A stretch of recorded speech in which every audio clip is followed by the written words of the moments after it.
Hi and welcome to AFTV News Daily. Now this is a special episode, the opposition special. We got Lewis in the building from Chelsea Fan TV. Bro? How are you? I mean, we're spudding right now, but I don't know how I'm going to feel at the end of this show because you got a track record of coming in here before a game and just being very confident. Very, very confident. Obviously, obligatory Champions of Europe comment. Big up everyone involved and everything like that. Yeah. Champions of Europe, we know what we are. We're here, we're loud and we're proud. Big up all you guys that are locked in and everything.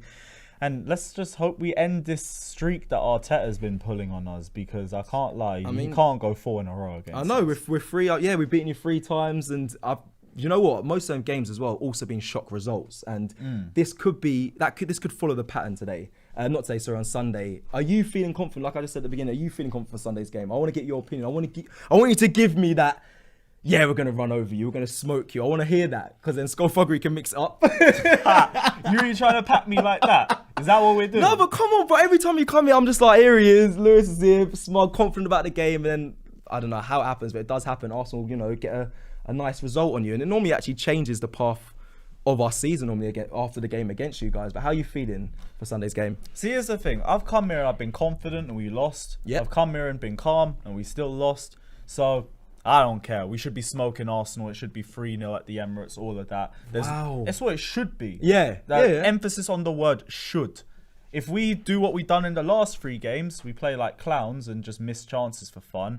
If Lukaku doesn't start, who's meant to be the bagsman that we brought in to score goals, you never know. Yeah, you never. Like, some clownery could happen. But if we follow the script and we follow realism, we should be all over Arsenal from the first minute to the last. Like I was saying to Robbie earlier before we jumped on here, I have never in all the years that I've watched Arsenal seen you guys go into a season with such little confidence. True. You guys have always had something to fall back on, like you've won the FA Cup or you've brought in a good signing or Arteta looks like he's pulling something out of his hat or something like that. This season, nothing. I've heard nothing. Yeah, I think that's due to how the fans feel about the signings so far, the window. Yes, we spent a lot of money, 129 million. I think the most from a club in the Premier League. We spent a lot, but some people are saying that it's not the right spending. Some people aren't being happy with the signs that have come in. And on top of that, I mean, we played Brentford on Friday to open the Premier League and it didn't go the way, most of us wanted it to go to. So I guess that's why we're probably at the lowest point right now. We just want to see something positive. And I know, but like you were at your lowest point in December, weren't true. you? That's true. And then what happened? That's true. So you can't predict you guys because you guys had a terrible run last year before you faced us. People were saying that the Chelsea game was when Arteta was going to be sacked. And then he produced the performance of the season against you guys. Also, big Lampard tax to play into account of it as well. He played 2 injured fullbacks and all of that. But same way, like you guys still managed to pull it out the hat. And Arteta has a habit of doing that.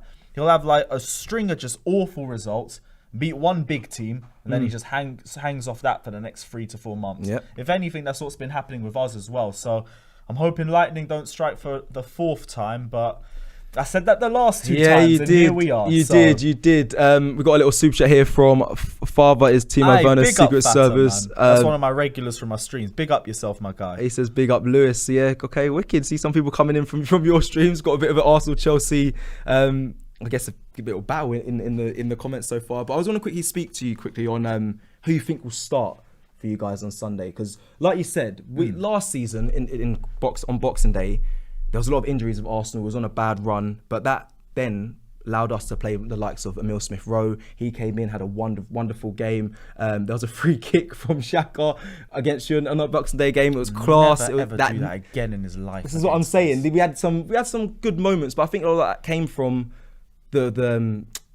it came from Arteta having to basically force his hand to bring players like Emile Smith-Rowe in. So, and I think that's the same again for this Sunday's game. We've got a lot of players out for COVID. I think we've got 8 players out. So there's going to be a big change in the starting 11 on Sunday. But first I want to know who you think is going to start for you. Us. Yeah. Do you think Lukaku's going to start? I want Lukaku to start. Yeah. Whether Tuchel throws him in at the start, I'm not too sure about. But I also think like 3 or 4 days the squad, you can give him basic instructions for the system and just have him manage with that, because we brought him in because he fills such a gaping hole in our squad. We don't have a clinical finisher. Yeah. So for me, even if he doesn't fully understand the way Tuchel plays just yet, I still want to throw him in for this game. I just don't know whether Tuchel does it or not. But if he doesn't, then my hopes for the game to go down just a little bit, because I know what Chelsea are like. We just create hella chances and we put maybe one in the back of the net if we're lucky. Yeah. Like, I called us stormtroopers the whole of last season, because that's literally the way we play. We make hella chances, we don't do anything with them. Yeah. So I'd like to see Lukaku start. I think him and Timo Werner together up in a 2. That was going to be my next question. I was going to ask, is there space for both of them to play? Because I think Chelsea would thrive, and no, I'm not a Chelsea fan, but I think they would thrive with having Lukaku flicking on or holding up the ball and then playing the ball into Werner. I know his finishing is not great, but I think they'll work well together. So that's what you think they're going to play in a 2, yeah? Well, this is Werner's last chance. Woo. For me, and I've been someone who's backed Timo Werner. I've given him all the excuses and said, cool, it's his first season. We don't really play to the style of play that he likes. And he's still done a decent amount for the team last season. Like, I'm sure you heard the stuff that happened at the bridge with the fan on Tuesday. He was like saying, Timo Werner, get out of our club and everything like that. And he didn't deserve that, because last season, despite all of the misses, he was still pivotal to us making the Champions League final and to getting top 4 in itself. Like, his link-up play is amazing. His movement's amazing. His all-round game's good, except for his first touch and his finishing. His finishing is atrocious. But he's meant to be playing at his best when he has a big striker off him. Lukaku also plays at his best when he's in a 2. Right. So if Lukaku and Werner don't work, I give up. I wash my hands, it's done. We ain't getting the best out of Timo Werner. It is what it is. We can try to see if Marina can get profit off him. Yeah. If that's the answer though, then this league is looking spicy. Well, that's what I think as well. I've actually got you dubs for you guys to be the favourites to win this league, especially if Lukaku works. I think Chelsea of old, with the Drogba effect and having Diego Costa, basically a focal point as your striking ability. If you have a focal point, that's when you guys thrive. And I think with bringing Lukaku in, that might get you over the line to probably get the Premier League. But I'm being very confident towards you guys. I mean, I'm going to be honest. Music to my ears, to be No, fair. I know you come in with Cool. confidence. I know you'll be happy with it. I'm going to be honest. I'm quite worried for the game on Sunday. I think it's a big ask. Like I said, I think we've got 8 players out. A lot of players suffering from COVID. I don't believe Aubameyang is going to be in contention for Sunday, but I know Lacazette's out. We've got obviously Willian's out due to COVID. Nketiah's injured. Thomas Partey's injured. Gabriel's injured. That's to name a few. I think that's just to name just a few. So I'm worried. We haven't got a full strength squad.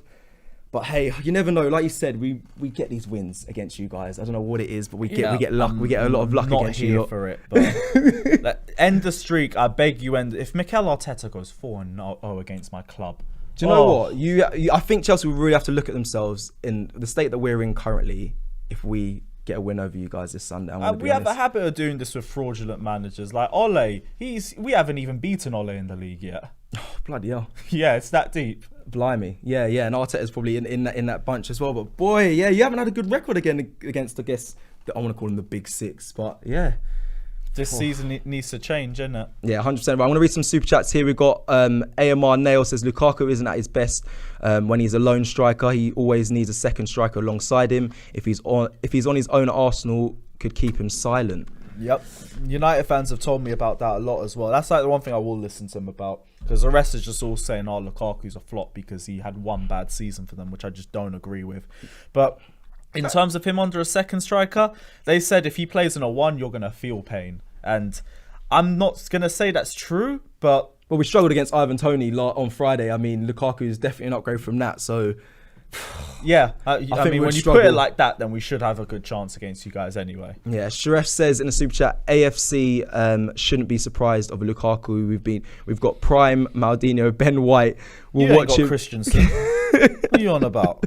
He's talking about Ben White. Listen, Ben White might be able to pocket Lukaku. That's what he said here. We'll watch him pocket Lukaku blindfolded. We're going to win the Premier League with Odegaard and Ramsdale. You know what? I rate the confidence. I rate the confidence, bro. But, bro, you're smoking sawdust or something if you think that's happening. I can't lie to you, man. They love our fans, man. Karan M says, big up Lewis. Hope for a Chelsea win. But Arsenal always sharp against us. They are home too. Big up Karan as well. Another guy from the phone in as well. Another one of your regulars. Yeah? Yeah. Another one on the phone in. All right, listen, we're going to quickly just move on to some news from Arsenal today. I know we've got you on, but we've got to do this in news show, so we've got to give out some news as well. So we're going to move straight on to Ainsley Maitland-Niles. Now, a lot of fans are confused about his future here at Arsenal, and he's openly spoke about it today. So we're going to hear from this publication here he says there could yet be a future for Ainsley Maitland-Niles at Arsenal. If reports are to be believed, the former West Brom Albion loanee appeared to likely leave the club this summer. However, according to the Daily Mail, he could yet stay at the Emirates Stadium as a backup option at right back should Hector Bellerin leave. Just quickly on that, in comments, let me know your thoughts and feelings. I spoke with someone closer to Ainsley Maitland-Niles this week, and he did actually say that to Arteta. I heard in training, he said, I want to fight for my position and play right back this season. So it's good to see that that's come out today, saying that he wants to battle to stay within the squad and challenge for that position, especially if Hector Bellerin goes, which it seems like he will be leaving. Arteta doesn't have him in his future plans. So big up Ainsley Maitland-Niles. I would love to see him stay and challenge for that right back position. We've got Cedric, and I think he's the best right back we have, but I think Ainsley Maitland-Niles is not far off that and offers an attacking option. Correct me if I'm wrong, you lot don't rate any of your right backs, so I'm surprised Ainsley Maitland-Niles ain't playing on just merit alone. Yeah, I think a lot of the fan base question our right backs. I think Bellerin's fallen off massively from what he used to be before his injury. And you're right. In my opinion, I've been a fan of Cedric, but I don't know what it is. Arteta doesn't seem to be a fan of Cedric because he hasn't played enough. I think he's our best right back. So it'd be good to see someone challenge for that spot. I want to see Cedric, and he wasn't even involved against Brentford. So that frustrated me, but hopefully either him or Ainsley Maitland-Niles takes that position, because I don't mind saying goodbye to Bellerin. I think he can have a better future somewhere else. So yeah, I want to move on to Arteta's press conference today. He speaks about you guys and is he prepared and what to expect from Chelsea. I'm just going to get someone in production to quickly play that clip, and we'll talk about it after. What are you expecting from Chelsea, and how are you going to try and stop Romelu Lukaku?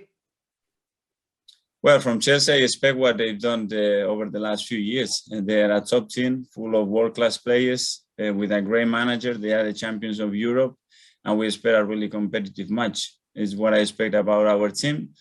Our fans, that they're going to be supporting the team right behind them from the beginning, because they've been missed so much. And we're going to go there to win the football match. And do you have a plan to stop Lukaku on his second debut? I don't know if he's going to play. So I have a plan to try to stop what Chelsea do, and the plan to do what we have to do to win the game. Okay, so for me, he says he has a plan to stop what Chelsea do, but he doesn't know if Lukaku will start, which worries me, because I feel like you should have a plan for if Lukaku to start, and you should prepare for that.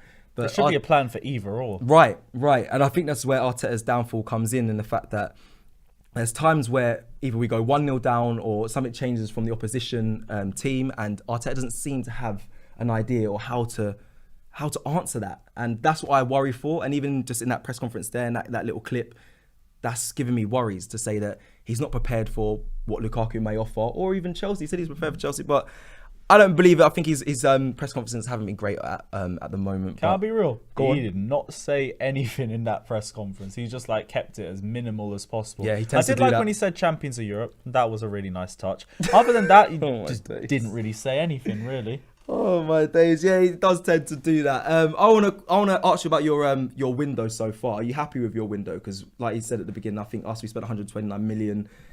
Yes, we spent the most, but am I extremely happy and excited with the people that have come in? Not yet. I think there's still more business to be done from Arsenal. I'm praying that there's more outgoings before the end of the window, and hopefully some more coming through the door. But what about you? You've done really good. I think you've let go of 93 million in player sales, and obviously you've signed Lukaku for 97. So for me, I think you've done good business. Do you agree? Lukaku cost about 5 million out of our own back pocket, and the rest we all just got out of other players. So yeah, it's been a ridiculous window. It's been long for us because we spent the last 2 months just on this revolving circle with Haaland of just recycled news and just the same old stuff that we've been hearing for the last 2 months. Yeah. Then as soon as we heard that that deal weren't happening, we moved to Lukaku and got that done within about 10 days flat. Yeah, so in terms of window, we got our biggest problem sorted. We got a striker in. My only problem is the deadwood. We have so many players that we just can't get rid of the books. And a lot Welcome of to the club, bro. Welcome to the club. Same, but go on, carry on. Nah, for me, it's a lot of them is It's because the wages back in 2017. You remember our 2017 summer window? That was one of the worst windows in this club's history, maybe even the worst. And we're still paying for it now because we can't get Zappacosta off our books. Yep. We can't get Barkley off our books. We can't get Bakayoko. We can't get Mishi Batshuayi. We can't get rid of any of them. All we can do is loan them out, re-sign them for another year because they all got 1 year left on their contract, and then try bring them back next year and sell them for a bit of profit. But the problem is, our valuation for them is just too high. And I get it with Marina because she's always very strict with those outgoings. That's half the reason why she always gets so many good deals on them. Yeah. But there's some players where it's like, please just get rid of them. Like Batshuayi, for example. Leeds United wanted him a month or two ago. They bid 10 million for him. Yeah. We said, no, we want 15 million. And they just said, no, he's not worth that. Bro, we've been there as well. Xhaka was wanted for, I think it was 11 to 12 million, but we wanted, I don't know, 15, and he's still here. There's lots of No, Bellerin. but at least Xhaka played regularly for you guys. Batshuayi hasn't touched our shirt in a league match since 2018. Yeah, that's a fair point. But I think Batshuayi is actually I think he has something offered. I'm surprised you haven't actually got him off your books yet. But there were some players that you did get off your books that I was surprised to see. I don't know if you're happy to see leave. Obviously, Tammy Abraham, he was linked to us.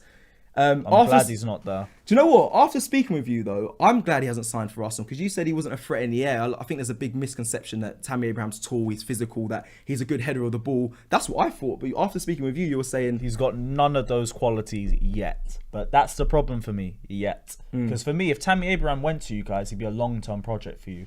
And I've said it so many times. I think Tammy Abraham's a late bloomer. Yep. I think he develops physically very late. And I think at the age of 26 or something, you'd see him be one of the best strikers in, well, not the Premier League now, but in Serie A. I think he could be one of the best strikers there in a few years. He just needs to fill himself out a little bit more. Yeah. He needs to have more game time, which he just wasn't getting at Chelsea. yeah, because he definitely has ability. He definitely has ability in there. He has fast feet. I think he's an unorthodox striker. And like you said, I think with him going away, he'll probably come back a better player. Maybe similar to Lukaku. We might see that sort of transition. I don't think it happens unless Lukaku flops, and God willing that doesn't happen, because I give up on the number 9 shot if he can't get it to work in that one. But because Lukaku's already said that he wants to retire here and he's already got a 5-year contract, I don't really see Tammy Abraham coming back. And that's fine. I wish him all the best in Italy and everything like that. I've got nothing against him. I think the slander he got in the last few months at Chelsea was horrendous as well. He's been our top goal scorer the last 3 seasons, and one of them he spent out on loan. There's a good player in there. It's just all round very raw. Still needs to develop his hold-up play, needs to get better. Yeah. Aerial threat, like we already said, but that comes with strength. He just needs to bulk up and become a bit stronger. Okay. And I think then you start to see the best out of Tammy Abraham. What about Giroud? Obviously, he left in this window. You sad to see him go or not? Because I think he was a good asset for you guys. I can't believe how well he changed his narrative when he went to you guys and the player he became. And not that I think it was time for Giroud to leave Arsenal, but I mean, him now leaving Chelsea, how do you feel about that? I wanted him to stay. Like I won't even lie to you guys. I thought he would have. I don't think you have a better number 3 striker ever than you could get out of Olivier Giroud. Facts. You know exactly what you can get out of him. You know exactly what games suit him. He doesn't even care too much about the game time. He just wants some sort of game time. As long as you don't just isolate him for 6 months like Lampard did, he doesn't mind. So and also top goal scorer in the run to Europa League final, top goal scorer in the run to the Champions League this year. He's had so many good moments for us in such limited time as well. And every season it's the same. He's not our starting striker. And then as soon as the end of the season comes, he's one of our most key players. Yeah. He went and benched Morata as soon as he joined. End of the 1920 season, he went and took Tammy Abraham's first spot off him, and he scored like 6 goals in 8 games to help us get top 4. Yeah, he always came in clutch for us. It's a shame he's gone, but I hope he succeeds at AC Milan too. If he gets a Serie A title, I think that's the perfect end to his career, because he's only got 1 league title, if I remember correctly, and I think that was in France. And I'm glad he got to leave us the Champions League as well, because I thought Europa League and an FA Cup, it just wasn't really enough for what he's done for us. Yeah, if you look at all his credentials and all the things he's won, if you go 10 years on and you look back at his career, people are going to think he was incredible. If you look back just to generally the goals he scored and the trophies he's won, people, like I said, will be like, what the hell? This player must have been amazing. But he's had a rocky road and a rocky career, in my opinion, not playing too much first team football. But listen, big up Olivier Giroud. We spoke a lot about the Chelsea players. I want to ask you, Is there anyone you fear going into Sunday's game for Arsenal? Anyone you're worried about? Don't come on. I could say Bellerin because he always has a good game against us. Like, that's not even me trying to mock it. You are mocking it. Every time Bellerin plays against us, he either gets an assist or a goal. It's so jarring because you lot know he's so mid throughout the whole season, but as soon as he plays us, suddenly he turns into Cafu. But it is what it is. In terms of players that could worry us, I mean, Bukayo Saka, always a threat. Yeah, definitely. Dragged you through the league last season. Smith Rowe, potentially. Martinelli always loves the game against Chelsea. He just nearly scored an overhead kick against us last season. Other than that... Not much. No, I hear that. I think Saka. Listen, it's key for Saka, and I'm gonna say Emil Smith Rowe. You must be obviously the last game on Boxing when he came in against you, or the game against, he came in and he was moving crazy, and I think since the season started, since he got that number 10 shirt, I think Emil Smith Rowe's been playing off confidence, and someone who I've seen just switch gears. He completely changed it up. I think he's really trying to prove to himself that he can be the leader of the side. So I think you should be feared of Smith Rowe. I think Saka's fair as well. One of the players I think would be up there. It's just Smith Rowe, Martinelli, Saka. Other than that, I'm not too sure. Like, Pepe had a really good run into the end of last season with you guys, but I also do just think he is a bit too predictable for me. Yeah, okay. Other than that, I'm not really too sure. I actually kind of agree with you there on Pepe. I think he is very, very predictable in the sense that he wants to cut in on his left and score that round the corner goal. But I think you're kind of right in what you're saying there. But like I said, Saka, Emil Smith Rowe. I can't believe you said Bellerin of all players. That's thrown me a bit. He loves a game against us. It's so jarring. He's unlikely to play though, because I believe him and Willian, your ex-player, is looking to be moved on. So that's what we're hearing. That's what I've heard so far, that they're looking to move him on. I don't think Arteta's got them both in his future plans. So hopefully that does happen. So we might not see Bellerin this Sunday against you guys. I can't lie. I was looking forward to potentially seeing William, but I'm actually surprised he does want to leave, because the whole thing around him staying at Arsenal was meant to be that he wanted to stay close to his restaurant. He has that restaurant with David Luiz, doesn't he? And that's what I was thinking. Like, as soon as he joins, I was like, you lot wanted him. Now you're gonna learn, because you got him for 3 years and he ain't going anywhere. Yeah, on big wages as well. Again, bad business. Maddest thing is he's on less than he was with us. I don't think it's not too much. It's like 5k or something like that, but it's very similar. That's still a lot of. I know it's only 5k or whatever you said difference, but still it's a big wages for the performances he's putting in. I feel like he just came here just to relax off really and not give his all. I've been extremely disappointed in Willian, and another player who I feel needs to leave in this window. I think it's all well and good bringing players in, but we need to see players after exit. A season like that though. Who comes in for him? And also he's on 100k a week wages. Yeah, who buys him? Who's gonna buy them and or pay them wages as well? I think you're right there. I think that's what we struggle with, getting players out the door that get comfy at Arsenal, and that's kind of the point of our deterioration as well. Players come in here, don't perform, they collect wages, and we fall and fall and fall and fall. So yeah, it's a pain. Enough talking about our players. Just quickly, I saw this week as well, that there's 2 players for Player of the Year being nominated from Chelsea. I think it's Kante and Jorginho, and you've got the manager of the year in Tuchel. Oh boy, right. I know. Potentially, wait, they're nominated for. Hold on, I have it here on my. Here we go. Men's Player of the Year. UEFA Men's Player of the Year.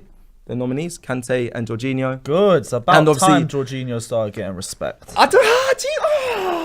What were you gonna say? No, I don't think he's what the hype really make him out to be. I think he's a good player, but I think he's just been in a lot of good squads, and that's why he's got. No, you disagree? Bro, the reason why those squads are good is because Jorginho's in the midfield. Interesting. Like, the game where we played you guys and we lost 1-0, that was one of Jorginho's worst performances of the season, and simultaneously it was one of our worst performances of the season going forward as well. The midfield and the attack flows through Jorginho. That's why out of our midfield in the 2-man pivot, Jorginho is the one that has to play for me, not N'Golo Kante. Because Kante and Kovacic are pressers, and I need a sitter. Someone who's going to sit deeply, the metronome of the team, and just start attacks. get the ball at, because his interceptions are also really Yeah, his underrated interceptions are as good. well. I'll give him that. People always go at his speed and his physicality and everything, and yeah, that's his weakness and everything. But the way he reads the game, he's one of the best players in the world at it. Wow, so you think Jorginho's really he's that main guy for you in that midfield that you need? Blimey. Yes, Jorginho, he needs to get re-signed to a new contract quick if he ain't on it. And for me, out those three, he's the one that has to win Player of the Year as well. Over Kevin De Bruyne? Won the Euros, won the Champions League, and was key in both teams. Both teams don't win the Champions League without Jorginho in the squad. So for me, it has to be him. Okay, fair. You're advocate for Jorginho, and then we've got obviously UEFA manager, coach of the year, Pep Guardiola, Mancini, and Tuchel. See, that's a tougher one, because Guardiola. Actually, I'd take Guardiola out just off the Champions League final alone. That was an awful setup for that game. Mancini, I mean, can't lie, he turned Italy into one of the favourites in the squad in the Euros as well. So it's him or Thomas Tuchel. I'm biased, so I will say Thomas Tuchel, because I also do think the impact that he had when he joined us was just second to none, and that has to be given credit for as well. But if Mancini won it, I wouldn't really say too much. But if Guardiola wins it, I think they're mocking it. They're fully mocking it if Guardiola I don't know about that. All right, fair enough. Listen, let's I want to get your opinion, Lewis, on how you see Arsenal currently. Like, I don't know what it is, because obviously we're at Arsenal. We look at them every day. We've been told that we can be quite negative, but after what I've seen in pre-season, we had a lot of losses. Hibernian, we drew to Rangers. We obviously played you guys in the Mine series. We lost to you. We lost to Tottenham as well. And then that's a horrendous pre-season, bro. I know, but I was getting told, Cecil, calm down. It's only pre-season, nothing to worry about. And then the season started. We lost 2-0 to Brentford. So there's a lot of negativity. Obviously, the window as well hasn't been great. I spoke about it already. The owners have always been abysmal. Still a problem at the club. I feel like Arteta also, for me, is a problem. I think he's lucky to be in a job right now. I'm not going to go full out and be like Arteta out, but I'm very much. I wouldn't be surprised if he gets replaced, and I wouldn't be upset if he does get sacked. But how do you see Arsenal from your perspective or as a Chelsea fan? And I'll tell you how I see Chelsea. It's messy for you guys.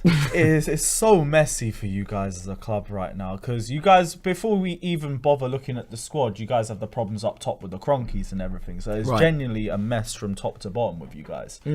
As a squad, it's a young squad, so you can't really say too much, because I think long term you could see something out of them. Yeah. And so is there an argument to say that we're in a rebuild process and it's going to take time? And you're in a rebuild process. It's just, do you have the manager for a rebuild? Like my thing with Arteta from the start was like, your club's a mess from top to bottom, and you brought in a manager with less experience than Frank Lampard to come in to fix the entire club. And that just made no sense to me. I thought if you wanted him as like an interim manager, just like stabilize the ship, get you guys to a decent point and then move on, or maybe become assistant manager or something like that. That makes sense. But you've kept him on now. It's also clearly not working. You guys just went from 8th to 8th and everything like that. And now you guys look even worse state than you did last season. So for me, it's like, I'm not even saying this to try and mock it. It's literally just the way I see you guys as club. And I just think the team, at the very least, there's a decent young core there. Yeah. Like, well, Ramsdale, the jury's out on him. It all depends on when he plays. Yeah. But you got Ben White, who is meant to be a good ball playing centre back. Is he worth 50 mil? Don't really think so, but like, you judge him when he leaves the club, not when he's just entered the club. Right. In midfield, you got Lukaku, who does look impressive. Yeah, I think, You've got Smith Rowe, Odegaard, you've got Saka as well, you've got Martinelli. There's a good core in there. It's just, I don't think you have the manager for it. Right. And I also don't think the mentality from the top is there either, because your club's aim is just to get back into the top four. Because that's all Stan Kroenke wanted. That's why Wenger stayed for so long, as long as he did.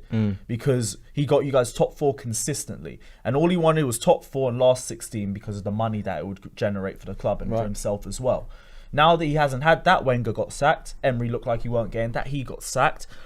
So the only thing weird is that Arteta hasn't looked like he's getting it, and he's still in the job. Yes, that throws me as well. I feel like he's I think he feels like he knows he's not going to be sacked as well. The way he talks in press conferences, I feel like there's times he feels pressure, but I think that's mainly from us. It's not from the people above him. I think Arteta is definitely a yes man, and the Kroenkes, that's what they want in charge. That might be why they've kept him. Yeah, no, I believe that is the sole reason. I want to when we filmed for the warm up, and I spoke about Chelsea, and I said how I feel envious that I see you guys have a clear identity from the window that you guys done. You got your outgoings done quickly. You got your outgoings done quickly, and you got the signing of Lukaku in. And I think that's what you needed. Like I said, it's the Didier Drogba effect. You guys were the best when you had him, a focal point up front. And it's like your and the build as well. Like you just look at Romelu Lukaku and he just screams Chelsea striker. Yeah. And I think he's ambitious. He's got a point to prove. Do you think he has a point to prove when he comes back? Obviously, after the back of him being at United and the negative press he got there, I think he's got a lot to prove. He said it himself. Yeah, he said he wants to come back to show the English media exactly who's come back into the Premier League. The motivation, the hunger, the mentality I'm seeing off this guy, just off his press conferences and the way that he speaks. I'm not worried about if the pressure's on him or anything like that. I think he's matured since he's left England. He's like got the experience behind him now. He's carried Inter Milan to Serie A. Facts. He was top of all of their attacking stats for last season. Like now we've got a great attack already. It's just there's no focal point. There's no finisher. Havertz, it can be a finisher, but he's more of a creator as well. Yeah. Mount's more of a creator. Ziyech is a creator. Cho is a creator. Pulisic is a creator. We just have no one to finish it. Now we have Romelu Lukaku, someone who I know is confident, who believes in his own ability. I'm so excited for this season, man. Yeah, it's different to when we got Morata or we got Timo Werner, because there was a mentality problem. Well, not with Werner. The mentality definitely has been a problem with him. That's just his finishing. Morata, mentality problems all over the place. Batshuayi was horrendous. But the only strikers that work for us are the ones with those molds. That's true. You had a lot, just there, naming them strikers. You've had a lot that have failed and flopped. I didn't even get through half of it. Higuain, Torres. Crap. No, not Demba Ba. Demba Ba was all right. Yeah. Couple key goals. I'll give him that. But you know what as well? I remember speaking to you last season and being like, what's your thoughts on basically the chopping and changing of managers, and just you're having a rich owner that's just basically a sugar daddy? And at first I'm sure you said like, well, it's a bit annoying obviously chopping and changing, but it works. And that's what I am jealous of now, is the fact that you can do that. You can chop and change. It wasn't working. Likes of Werner. He was a top striker, or seen as a top striker, hasn't worked. But when Lukaku, probably going to thrive as well. See, that's the thing. Cause I remember, it's not just even Arsenal fans, but rival fans in general always used to slate us because we always used to switch managers. And I think now people are starting to realise that it actually does work. Like people always said with Chelsea, it would get to a point where you've run out of managers and you have to go backwards. And we did have that case with Jose Mourinho for a little bit as well. But I think now it's starting to become more like the status quo, that if a manager doesn't look like he's succeeding, you just get rid and you get a new one. And that's what I think is necessary for clubs to succeed as well. I think it's today's age at the moment is of chopping and changing managers. I hate it. I hate the culture of chopping and changing managers. I think you should stick with one. But again, you can't stick with one when you're in the same position season after season and your club's failing. So I think that's why I'm a little bit jealous. I wish we had that small bit of that, of just the chopping and changing, the ruthlessness to get us. That's from the top. It's ambition, really. It's ambition. But it comes from the top. Yeah, it's true. And if we had new owners, you probably see that. But the Kroenkes, you already know what they want: top 4, and that's it. They don't care past that. And that, or just a trophy. I don't think they even care about top 4, because they should have sold up by now. But listen, we're gonna stop, because I've been told. And I know I can see you guys in the comments. Big up everyone in the comments, because I know how on it you guys are straight away. And we had someone come in and show me that Aaron Ramsdale is officially an Arsenal player. Woo! That's Turkish, everyone. Just so you know, that is Turkish in the background shouting the woo. Ramsdale has signed for Arsenal. Make sure you guys check out the welcome video that will be coming out on this channel as well. For me, we might as well speak about it. It's breaking news. It's right now. For me, honestly, do you know what? I'm happy we got a backup goalkeeper. That's the first thing. Let me get that out there. He's a brand new player for Arsenal, and I'm happy we got a backup goalkeeper. It was needed in the fact that, well, I saw Leno go down in pre-season, and I was like, oh my God, if he's injured, that's it for us. We haven't really got anyone to fill that spot. Ramsdale is in now, and I believe I want to see him fight for the number 1 position. I don't want him to be coming in on big wages or that big signing fee. I think it's 24 million, 6 million plus add-ons. Can't believe that. Bro, it was 40 million at first. They wanted 40 million. I know, but it still seems like such a shag. I can't lie. It's so bad. I know, judging when he leaves the club and everything like that, but I'm just looking at the record and he's been relegated everywhere that he's gone and everything like that. And I know he could still end up balling out for you guys long term, but do you know what? Ramsdale. Yeah, Lewis, and I'm going to be honest with you and be honest with everyone watching as well. I'm quite confused by the price as well that we got him for 24 million. Like I said, that's the thing. Could you really have not got a better number 2 goalkeeper at a cheaper price? But this is why I want him to challenge for number 1. I still think it's odd and confusing that Leno is a shot-stopping goalkeeper. That's what he's best at. Ramsdale is a shot-stopping goalkeeper. So for me, they're similar in that. I know Arteta wants to do this playing out from the back style. That's why he's probably brought in Ramsdale. But I don't know Ramsdale to be a ball-playing goalkeeper. That's never been his strength for me that I know of. So I can't lie. I think I saw distribution comps going around on Twitter a few days ago. I have nothing to tell out of Ramsdale either. Like, I won't mock it too much because I've already said like we cannot talk about overpaying for goalkeepers. It is what it is. Yeah, word. But same way, like 24 million for Ramsdale. I feel like if you guys wanted someone to compete for the number 1 spot, you could have had someone with a bit more pedigree. Even if you did pay a bit more. Yeah, like, you guys have the resources for it. I just don't know why you zeroed in on Ramsdale and it was like, no, this is the guy we want. We want. I was baffed by it as well. That's why at the beginning of not even beginning of the window, midway through the window, I always said this window is not making any sense for Arsenal. This does make sense in the sense we need a backup goalkeeper, but again, like you said, when we're putting all that effort into Ramsdale for 24 million, that's a little bit confusing. We could have got a number 2 keeper for cheaper and maybe even of better quality. But look, he's here. I'm happy. We needed a goalkeeper. I hope he thrives. Donald Duck here in the comments says, Cecil G, do you hate Leno or something? I don't hate Leno. I think Leno's a good keeper. I think he's the right keeper for us. I just think that if we get Ramsdale, he should be challenging for that number 1 spot. I don't think he should just sit and be a number 2 and collect wages. I really don't want to see he's that. Better than Kepa. Respect my 3-time European champion, man. What 70 million, no? You can't. Come on, bro. Let's be real. Come on, that's the joke. Oh, that whole window was so jarring because we spent like a month trying to negotiate with Roma for Alisson, and they wanted the same fee. They said no. Courtois just forced his way out the club, and we got bent over by Bilbao for the same price for Kepa.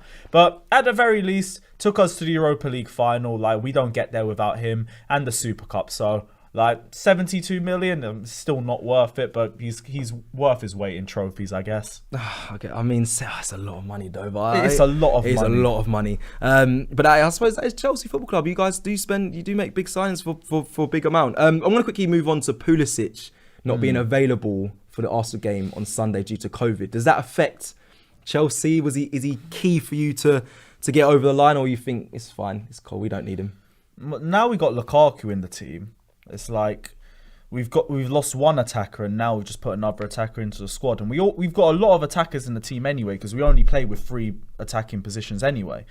So losing Pulisic isn't really too much of a miss for us. Yeah, I think we'll definitely struggle without his directness, but I didn't really think Pulisic was going to start this game anyway because for me it was either Werner, Havertz, Lukaku or Havertz, Mount, Lukaku.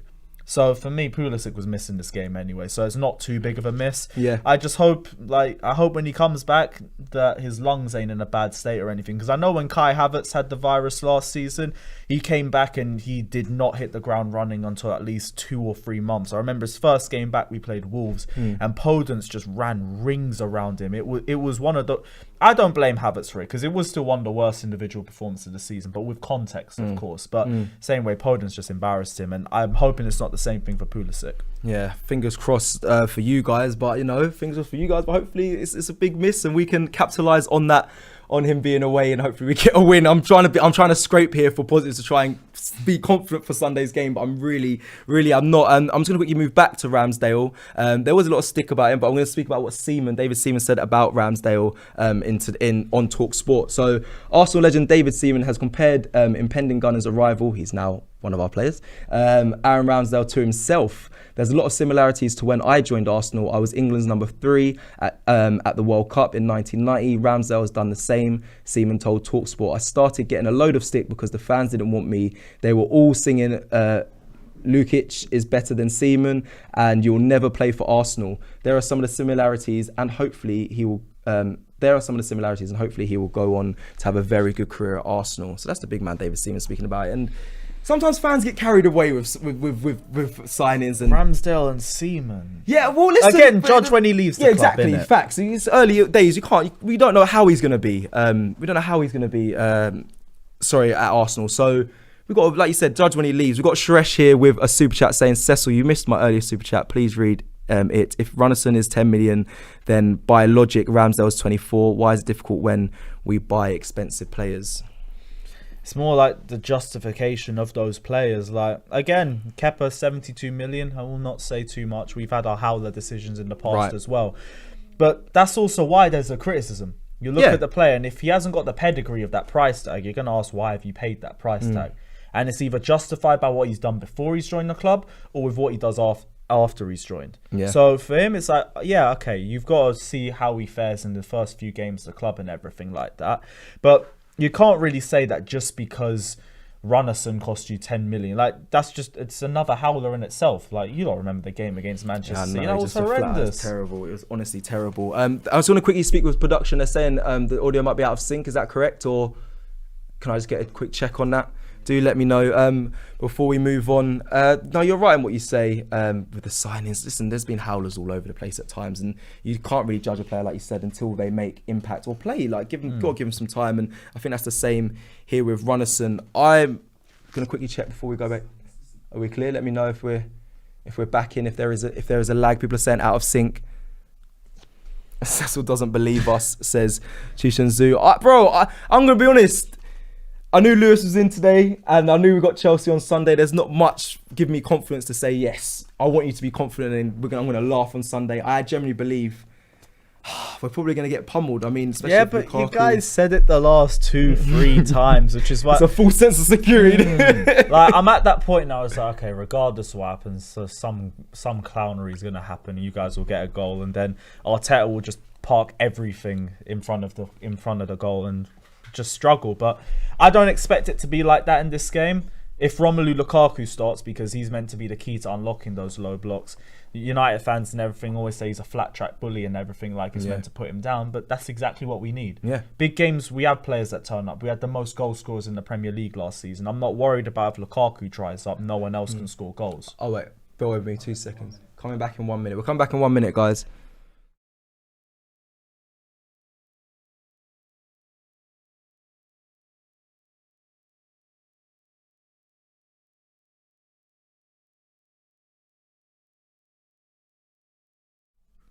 Yes, my people, we have returned. Apologies for the sound difficulties. We are back though. I see you guys in the comments. I'm gonna be honest, yeah. Listen, like I said at the beginning, there's not much positives right now. I'm not feeling massively confident. We're doing basically a Arsenal-Chelsea preview, but there's not much giving me confidence right now. So apologies if some people said, oh, it's a bit boring talking about this, but honestly, what is there? What is there for me to be positive about right now? I want Arsenal to win. There is a bit of faith considering we've been 3 games unbeaten against you guys. But how do you guys see Arsenal winning this game?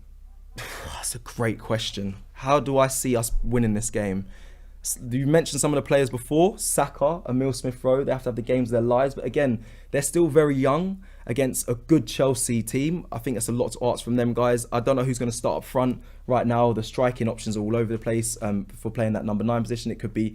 It might be Aubameyang with him. He might be available, but it's unlikely. And if he's not, then we're looking at Balogun. But even against Brentford, I'm going to be honest, I've been a supporter of Balogun, but he was disappointing against Brentford. A lot of fans are saying would like to see Pepe playing a number 9. Very different. Very different. I know he played there for Lille, but I'm not confident in Pepe playing now. I've been quite disappointed in Pepe since he's been at Arsenal, if I'm completely honest. So it's another one where it's like the price tag. Yeah, I hate. Do you know what, Lewis? I'm gonna be honest. I hate talking about price tag because it's never down to the player. It's not their fault. So it's difficult to always talk about price tags because they don't choose that at the end of the day, and it is a lot of pressure on them, even though it's not their fault. So that's why when I speak about Pepe, I never speak about the price tag that he came in for. Yes, it's our record signing, but record signing fee. But I would never ever talk about his price. I think he has ability in there. He just hasn't been consistent enough for me to really give him his full ratings. So yeah, bro, it is a bit mad. I want to ask you, what is success for you, for Chelsea? Sorry, this season. Like, what do you expect from them to achieve this season off the back of last season? I'll give you what I expect Arsenal, or what I want from Arsenal this season. For me, Club World Cup, need to win that. I'm still fuming we didn't win that in 2012 when we had the chance. Would have looked really nice, the 12-13 kit as well. Domestic trophy, if we get to the FA Cup, please just win it, because we lost so many FA Cup finals now. It's getting ridiculous. I want to see us contend for the Premier League title. I'd like to see us win it, but I'm not going to demand that we win it either. I just want to see us compete, and I want us to see us in the title race within the last 3 games of the season. That, to me, would be an acceptable season. And also, just don't finish anywhere lower than 3rd. 3rd, I'll allow within context. Like, if it's a tight Premier League race, goes down to the wire, and it ends up like that, it is what it is. But like, if we're 3rd by a distance, I'm going to sit there and wonder what the hell's happened. Champions League, make the semis. Because once you make the semis, you can just... anyone in there has a chance of winning anyways. 3 games. So for me, make the semis, because I already think PSG is going to be there. Bayern Munich's going to be there. And Man City, I think, is going to be hungry for that Champions League as well. But that's why also... that's why I think Chelsea have the edge on Man City in terms of the league title. Because I think when it comes to the run into the end of the season, if Man City are within the quarterfinals, semis of the Champions League, and I do expect them to be with the side that they have, with or without Harry Kane, I think that's what they prioritise. Once you lose your first Champions League, you're hungry for it. Yeah, facts. And especially if you don't have one either. Like, you guys after 06, you guys were hungry for it. 2008 hurt as a Chelsea fan. And especially like 09 and everything else that happened after that. We wanted the Champions League like it was like the Holy Grail. Roman would sack any manager that wouldn't get him the Champions League. So for Man City, I see the same thing with them too. I see them having to prioritise the Champions League. And they have depth anyway. They got a great squad and they can manage both fixtures, but you'll still see their best players be protected for the Champions League games. So I think for them, if it comes down to why, they could potentially win both. They do have the quality for it. I won't say that. That is boy. But I could see them push more for the Champions League, slightly take their eye off the Premier League. And for do you have the squad for that? Do you believe? Chelsea? Yeah. Oh, definitely. Like the one thing we need now, get a DM. Get like a proper, tall, imposing DM. That's the one profile in our squad that we're missing, and I'm confident for everything. Because right now, my only worry is if Jorginho gets injured, we're done. We are done. And because Kante and Kovacic are 2 pressers, they aren't going to sit deep in front of the defense. If they press forward, they leave space in behind.